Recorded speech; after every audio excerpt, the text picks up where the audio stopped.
Olá pessoal, sejam bem-vindos a esse canal de saúde e segurança do trabalho.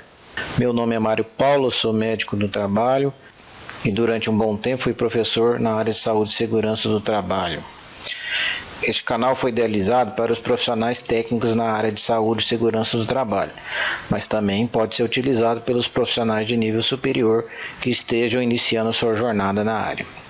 Gostaria de pedir que vocês seguissem a sequência das videoaulas para um melhor fluxo do aprendizado. A cada videoaula, tentarei dar uma boa base para que depois vocês possam aprofundar cada assunto específico conforme a necessidade de vocês. Como qualquer outro canal do YouTube, você pode fazer sua inscrição gratuitamente, bastando para isso clicar no ícone inscrever-se no canto esquerdo abaixo desse vídeo. Fazendo isto, você será informado de algum novo vídeo que eu postar neste canal. Logo abaixo, você encontrará o ícone sobre. Clicando lá, você terá acesso à bibliografia relacionada a essa videoaula. E, além disso, acesso ao meu LinkedIn, caso vocês queiram saber mais informações sobre a nossa experiência profissional. Espero que todo esse material seja muito útil na prática diária de vocês. Nessa videoaula estaremos falando da importância da saúde e segurança do trabalho e, por consequência, o papel importantíssimo que têm os profissionais da área na melhoria das condições de saúde e segurança do trabalhador brasileiro.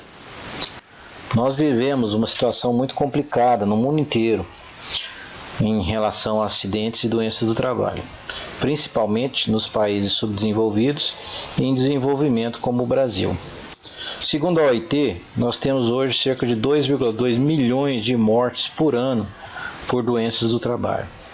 Cerca de 321 mil mortes por ano por acidentes de trabalho. O que implica que a cada 15 segundos um trabalhador morre devido ao trabalho. É muita gente morrendo por dia em função do trabalho num mundo tão moderno. No Brasil, baseado no anuário estatístico de 2012 da Previdência Social, nós tivemos 705 mil acidentes de trabalho em 2012, cerca então de 80 acidentes por hora em 2012. Então, são muitas doenças do trabalho e acidentes do trabalho por hora.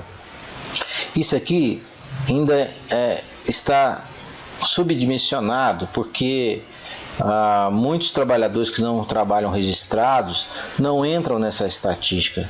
Nós tivemos 2.700 mortes, cerca de 7 mortes por dia. Quer dizer, então, 7 brasileiros morrem por dia em função do seu trabalho.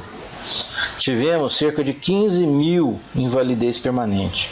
15 mil pessoas foram aposentadas por invalidez no ano de 2012. O que equivale a que o Brasil está produzindo 40 inválidos por dia. É muita gente se tornando incapaz, inválido para o trabalho diariamente.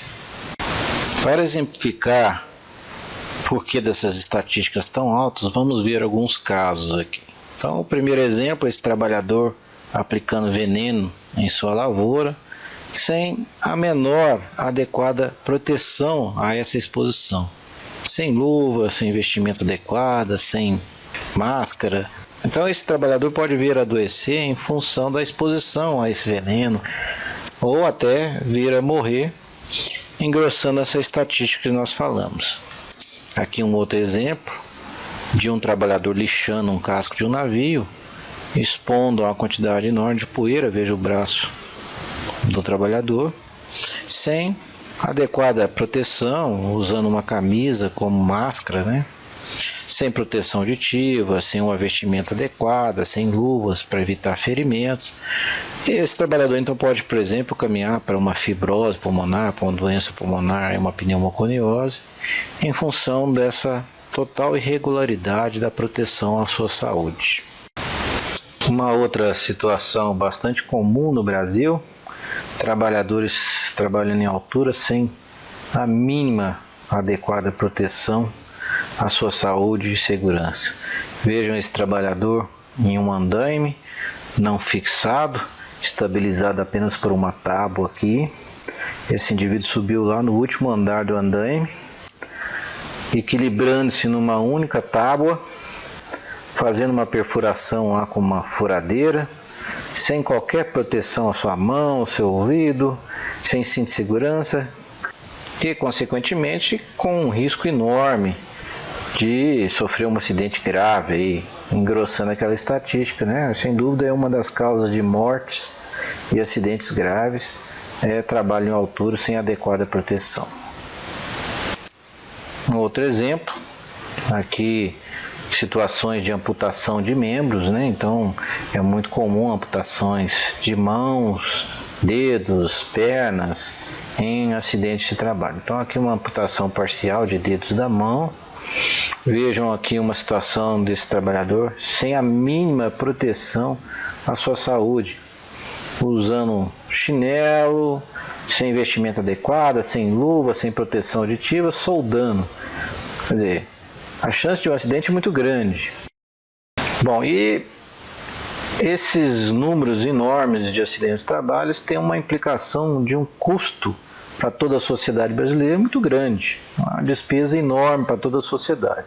Há uma cadeia de eventos em função desse acidente de trabalho. Então vamos ver, por exemplo, o que acontece lá no local de trabalho. No local de trabalho você vai ter que mobilizar o pessoal do Ministério do Trabalho para investigar o acidente de trabalho. Às vezes, em alguns casos, vai precisar do Corpo de Bombeiros ou do SAMU para resgatar esse acidentado. Em alguns casos, a polícia vai ter que entrar para fazer o boletim de ocorrência desse acidente quando ocorrer morte, né? Aí, só aqui você já vê uma quantidade de profissionais que são mobilizados para verificar esse acidente de trabalho, né, para dar os primeiros socorros. Aí já depois esse trabalhador acidentado vai caminhar para os hospitais, né, os hospitais principalmente públicos, né, atendidos pelo SUS, e aí você vai ter envolvimento de maqueiros, enfermeiros, médicos, cirurgiões, anestesistas, enfim, uma série de profissionais para dar socorro a essa vítima. Você vai ter material cirúrgico, pinos, parafusos, gesso, enfim, uma enormidade de materiais que vão ser gastos na assistência a esse trabalhador acidentado. Posteriormente, esse trabalhador terá que fazer um acompanhamento domiciliar, então na unidade de saúde próxima à sua casa, às vezes tendo suporte de fisioterapia para se reabilitar, medicamentos, curativos, os médicos ali da unidade de saúde próxima à sua casa, para dar o seguimento ao acompanhamento desse acidentado, psicólogos, às vezes conforme a gravidade da sequela, esse trabalhador vai ter que ter um suporte emocional para se recuperar, trabalho de enfermagem, trabalho de assistência social, às vezes trabalho do agente comunitário de saúde visitando esse trabalhador, enfim. Depois caminha lá para o INSS, onde ele vai receber o auxílio doença, né, que é pago pelo INSS durante o período que ele estiver incapacitado. Esse período poderá ser longo e caminhar para uma invalidez permanente, como nós vimos. Às vezes, conforme o caso, se houver morte, uma pensão aos filhos, uma pensão ao viúvo ou à viúva, indenização por parte do INSS em caso de invalidez parcial, no caso de auxílio acidente, que é um auxílio pago no caso de invalidez parcial, que o indivíduo vai voltar ao trabalho, mas com limitações, os médicos peritos que vão ter que avaliar com frequência esse trabalhador durante o seu afastamento, o serviço de reabilitação profissional do INSS, que irá pagar cursos, oferecer treinamentos para esse trabalhador voltar ao mercado de trabalho com as suas limitações, em alguns casos pagar próteses, pernas mecânicas, prótese auditiva, enfim, uma série de despesas dentro da reabilitação desse trabalhador. Lá na empresa, a empresa terá que pagar os 15 primeiros dias desse trabalhador afastado, tem às vezes uma exposição da imagem dessa empresa na mídia, o que é ruim para a empresa, né? Uma exposição negativa do acidente de trabalho dessa empresa. perda de produção, atraso em função desses acidentes, trauma dos outros trabalhadores conforme a gravidade desse acidente. Às vezes os outros trabalhadores ficam abalados. Você pode, em alguns casos, ter dano do patrimônio, com destruição do patrimônio, e depois a empresa pode caminhar para ter que pagar indenizações ao trabalhador, aos seus familiares, dar assistência aos seus familiares. Também implicará no FAP e no SAT. O SAT é seguro de acidente de trabalho, o FAP é fator acidental de prevenção. São impostos que elevam para essa empresa quando o índice de acidentes dessa empresa está elevado. Então, aumenta o imposto dessa empresa. Depois, essa situação pode caminhar para a justiça, onde implicará na utilização de advogados, de juízes, de toda a equipe do tribunal, com custos judiciais altos. Então vejam que é uma cadeia de despesas para toda a sociedade brasileira que esses acidentes geram. E o José Pastore, que é um estudioso dos custos dos acidentes do trabalho no Brasil, estima que o Brasil gaste cerca de 70 bilhões por ano com as despesas relacionadas a acidentes e doenças do trabalho.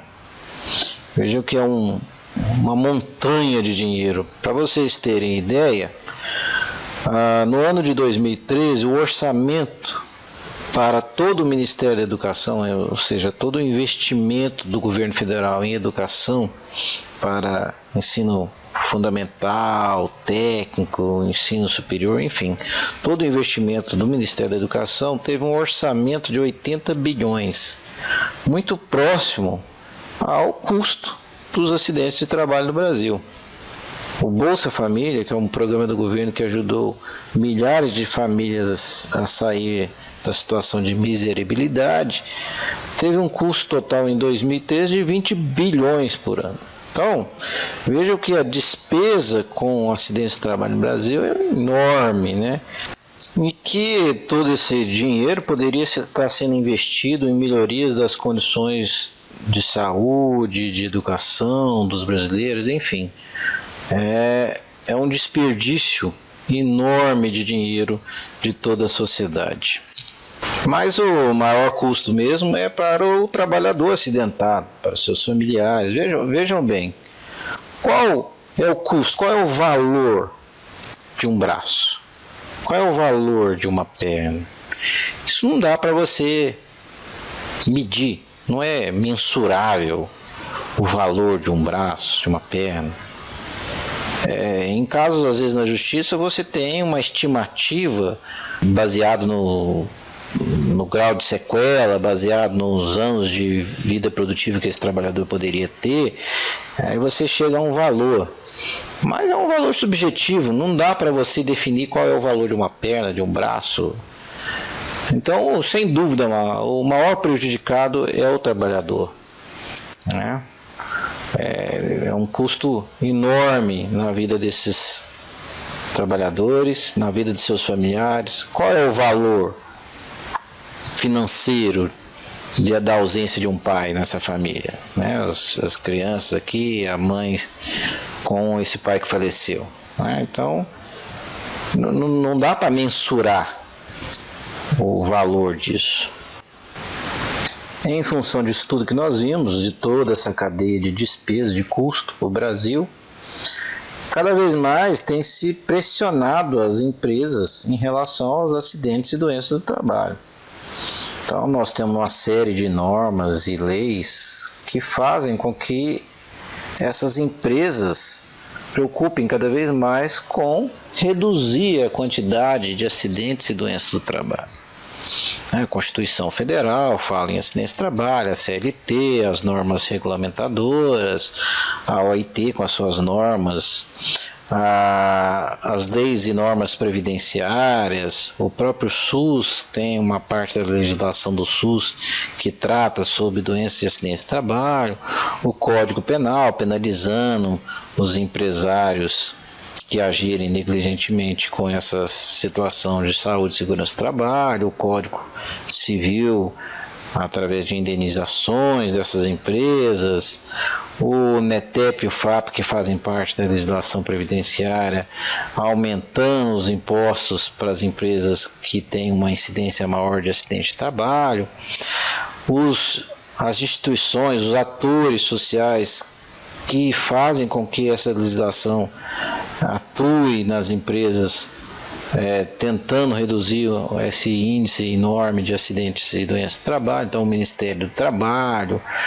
o INSS, o Ministério Público do Trabalho, os sindicatos, a Anvisa, que pertence ao SUS e ao Ministério da Saúde, também fazendo pressão para a melhoria das condições de trabalho, o CEREST, que também está ligado ao SUS, a Secretaria de Saúde, que é o Centro de Referência de Saúde do Trabalhador, que também faz fiscalizações e busca orientar as empresas no sentido de melhorar as condições de saúde do trabalhador, a Justiça do Trabalho, a CIPA, a Polícia, os órgãos certificadores para você certificar uma empresa, vamos supor, de ISO 9000, enfim, os certificadores exigem um programa de prevenção de doenças e acidentes do trabalho. Clientes, às vezes algumas empresas clientes exigem que, para que forneça serviços ou produtos para esses clientes, exigem que haja um programa de redução de acidentes e doenças do trabalho, enfim. A pressão em cima das empresas para que haja uma diminuição no número de acidentes e doenças do trabalho são enormes, né? Por último, agora o e-social, que é o sistema de escrituração digital do governo, onde todas as informações trabalhistas vão entrar nesse e-social, informações trabalhistas, previdenciárias, e aí muitos órgãos vão fazer uso dessa base de dados, né? O próprio Ministério do Trabalho, o próprio INSS, a Receita Federal na cobrança de impostos, enfim, uma série de órgãos vão fazer uso de todas as informações do e-social, tornando mais efetiva a cobrança de uma melhoria dessas condições de trabalho para os trabalhadores brasileiros. E aí entra o papel importantíssimo dos profissionais de saúde e segurança do trabalho, né? Nós, profissionais dessa área, temos um papel importantíssimo na proteção social desse trabalhador, dessas famílias, né? E cada vez mais as empresas serão cobradas no sentido de montarem equipes de profissionais nessa área, para que possam reduzir esses índices de acidente e doenças do trabalho. Aqui a gente vai ver alguns exemplos das pressões que esses órgãos têm feito nas empresas para melhorar essa situação. Então aqui um exemplo onde o Ministério do Trabalho e Emprego aplicou uma multa milionária nas construtoras que fazem as obras da Copa do Mundo de Cuiabá, pelo não atendimento às normas de construção civil, especialmente na segurança do trabalho. Aqui um outro exemplo do Ministério Público do Trabalho. O Ministério Público do Trabalho são os promotores de justiça do trabalho, né? Que condenaram um frigorífico a 5 milhões por descumprir normas de segurança e saúde do trabalho. Um outro exemplo, o INSS ajuiza a ação regressiva coletiva em Porto Alegre. O que é uma ação regressiva? É para restituir o dinheiro que o INSS tem gastado com esses trabalhadores doentes, esses trabalhadores acidentados. Então aqui, ressarcimento dos valores pagos em benefícios acidentários. Então quando há uma nítida negligência de uma empresa adoecendo muitos trabalhadores e o INSS está pagando benefício a esse trabalhador, o INSS entra com uma ação regressiva para que essa empresa indenize o INSS, ou seja, indenize a sociedade, né? Porque o dinheiro do INSS é da sociedade. Então aqui, resultado de omissão e negligência de uma empresa. Então estima-se um valor de 1 milhão pago por 111 benefícios. Aqui é um outro exemplo. Saiu no Estadão, Acidente na obra de ampliação de Viracopos. Viracopos é o aeroporto lá de Campinas, soterra 2 operários. Quando a imagem da empresa sai na mídia a nível Brasil aí, né? Isso tem um custo para a empresa, né? Na sua imagem, né? Que aparece com uma imagem negativa a nível Brasil em função dos acidentes de trabalho. Então as pressões são muito grandes de todos os órgãos para que se reduza esses índices. Bom, então cada vez mais as empresas vão necessitar de profissionais de saúde e segurança do trabalho para mudar esse quadro. A NR4, que normatiza o SESMIT, que é o Serviço Especializado em Engenharia de Segurança e Medicina do Trabalho, define esses profissionais aqui do quadro do SESMIT: o técnico de segurança do trabalho, o engenheiro de segurança do trabalho, o auxiliar de enfermagem do trabalho, o enfermeiro do trabalho e o médico do trabalho. Porém, cada vez mais tem se agregado outros profissionais ao SESMIT. Por exemplo, o fisioterapeuta, que tem participado de muitos SESMIT, buscando melhorar a ergonomia e evitar doenças osteomusculares nos trabalhadores, juntamente com o educador físico, estabelecendo ginástica laboral, correções posturais, melhoria dos layouts dos postos de trabalho, no sentido de evitar essa doença tão comum que é a doença osteomuscular, né? O fonoaudiólogo, que em algumas empresas tem um papel importantíssimo, né? Empresas onde há um risco para doenças auditivas, doenças da voz, é uma importante colaboração ao SESMIT, né? O assistente social, que em muitas empresas faz um papel muito importante, pois muitos trabalhadores têm as suas doenças ligadas a fatores sociais, a fatores domésticos, né? Situações de risco social. E aí o papel do assistente social visitando, tomando ciência de qual é a situação social desse trabalhador. Um trabalhador perturbado socialmente vai para a empresa e pode sofrer um acidente, porque está desligado, preocupado com a sua situação social, então pode cair, pode se cortar. Então, o assistente social tem um papel importante nisso. O psicólogo, cada vez um papel mais importante, haja visto a incidência de problemas de saúde mental nos trabalhadores, né? É muito comum hoje a depressão, a ansiedade, o estresse, que está muitas vezes ligado às pressões trabalhistas, né? E aí o psicólogo tem que entrar com a sua experiência, ajudando a equipe do SESMIT, né? E muitos outros profissionais, né, podem agregar valor a essa equipe do SESMIT. Tem que ser uma equipe multidisciplinar para que seja eficiente na redução do número de acidentes e doenças do trabalho. Bom, abaixo desse vídeo você encontra um link onde você terá acesso à bibliografia relacionada a esta videoaula. Façam críticas, sugestões, participem, pois só desta maneira esse canal atingirá o seu objetivo, que é levar educação de segurança e saúde do trabalho para melhorar as condições de trabalho no Brasil. Próxima aula nós falaremos sobre legislação trabalhista, uma aula muito importante para os profissionais da área, haja visto que são profissões muito legalistas, que trabalham muito com leis, normas, e a gente precisa estar atualizado e conhecer profundamente essas normas. Muito obrigado e participem.